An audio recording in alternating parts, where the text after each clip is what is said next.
Mane gąsdina. Žmogus, kuris tvirtai žino, ko nori, niekada nebus išmuštas iš savo kelio. Sakoma, kad svajok atsargiai, nes svajonės pildosi. Kiekvieną rytą atsikeliu ir dėkoju, kad išdrįsau. Kaip bus, nežinau, bet noriu. Ir toms didelioms svajonėms įgyvendinti reikia atitinkamai pasiruošti. Jeigu tavo svajonės tavęs negąsdina išvis, tai ar jos yra pakankamai didelės? Mane gąsdina taip, kad kiekvieną rytą atsikeliu ir dėkoju, kad išdrįsau. Dėkoju, kad esu čia, kad kasdien galiu ateiti ir pamatyti burę. Tiesiog neįsivaizduojat, kiek daug manyje yra baimės susipynusios kartu su dėkingumu. Su laime, su džiaugsmu.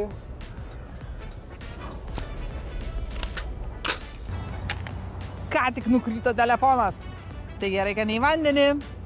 Stovėk, prašau, pratęsiant mintį, nes vėjas yra milžiniškas ir gali vėl nunešti telefoną. Aš bijau kasdien, bet labai noriu. Ir darau viską, kad mano svajonė pagaliau taptų realybė. Kaip bus, nežinau, bet noriu. Jeigu jūsų svajonės negąsdina, jeigu neina šiurpai per kūną, tai ar tikrai jos yra tokios didelės? Tai padarykit taip, kad būtų tokio dydžio, kad atrodo sprogsiu. Padarykit taip, kad ta svajonė būtų milžiniško dydžio, kad norėtumėt dėl jos kiekvieną rytą keltis ir tikrąja ta žodžio prasme gyventi. Dažnai gaunu klausimų, kaip nustoti pirkti, kaip susitvarkyti su tuo, kad vis reikia. Tai žiūrėkit, turėkit kur kas didesnių svajonių, tikslų, siekių negu daiktai. Dažnai jūs man rašot, kad esam minimalistai, kaip mes taip sugebam. Pažiūrėkit. Kodėl mes tokie? Dėl to, kad mūsų svajonė yra kur kas didesnė negu tie daiktai, kuriuos kasdien parduotuvėj galim nupirkti. Yra kur kas didesnė negu tie, kaip aš kartais mėgstu sakyti, šūdniekiai. Taigi turėkit didesnių svajonių, tikslų, siekių negu daiktai.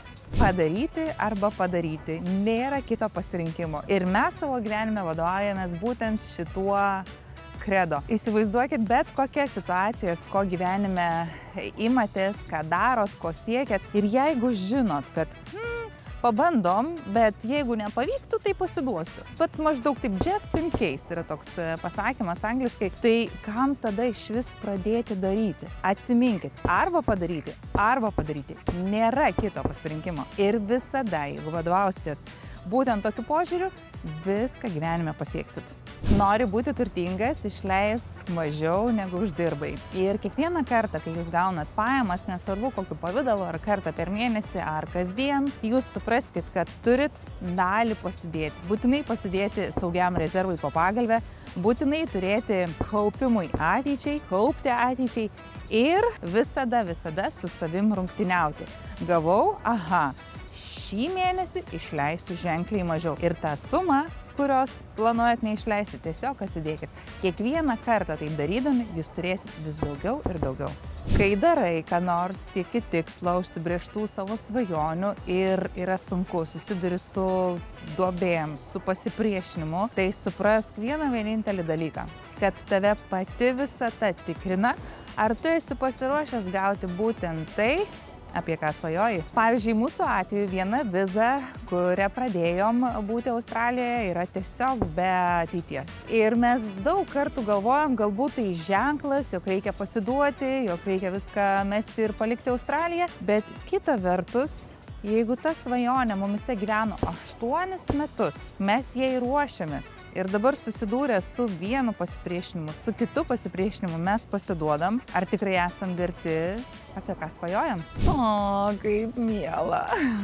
Aš ką tik filmavau, kalbėjau su jumis ir ėjo pro mane tokia solidi, graži, brandaus amžiaus pora. Stabtelėjo, žiūrėjo, kol baigsiu ir tada, kai baigiau kalbėti, priėjo prie manęs ir sako, atsiprašau, ar jūs travel blogger? Sakau, kaip ir ne, aš tik pasakoju daug visokiausių dalykų savo šaliai, savo žmonėms, apie finansus, apie tai, ką mes veikiam Australijoje. Aš esu iš Lietuvos.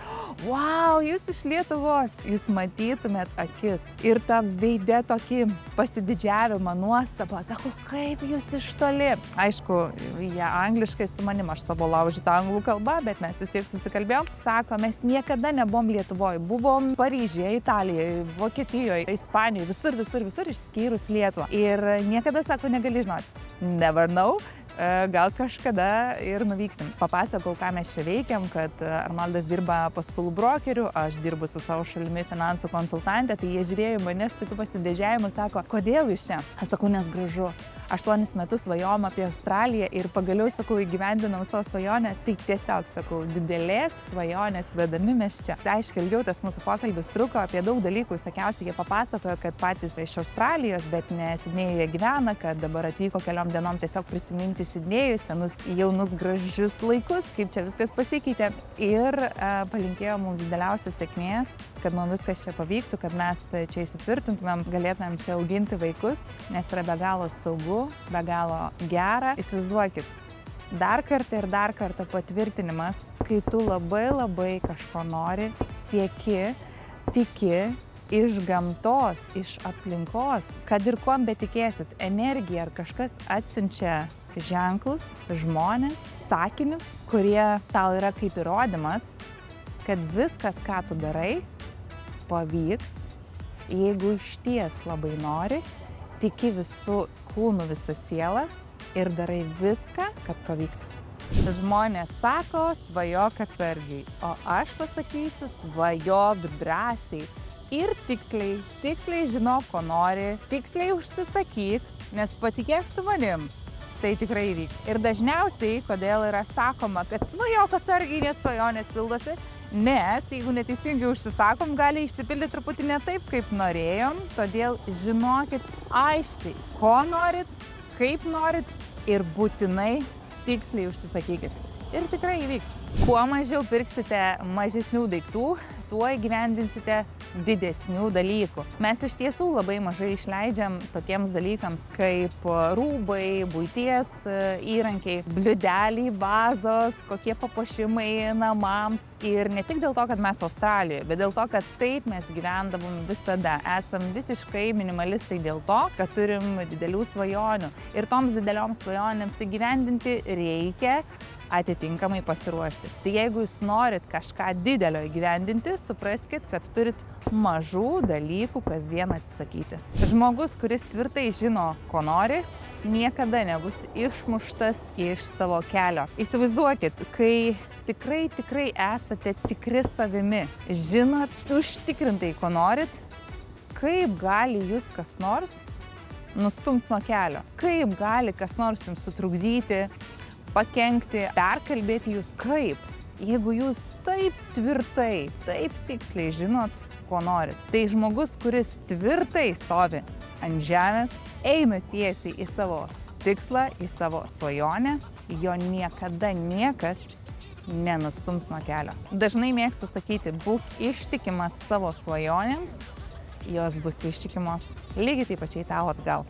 Nu kas per rupūžę rugienose, pilnos akis smėlio, vėjo pripūstos. O tu blimba! Plaukai pasišiaušia kaip liūto. Nu tu padaryk turinį, ką gudras, aš nebematau jau nieko. Galima nors vienai sekundai, minutei nepūst. Minutei nepūst vėjo galima? Visas makiažas nubėgo. Nu kas per nesąmonė? Prisigalvok tu čia man lauke filmuot.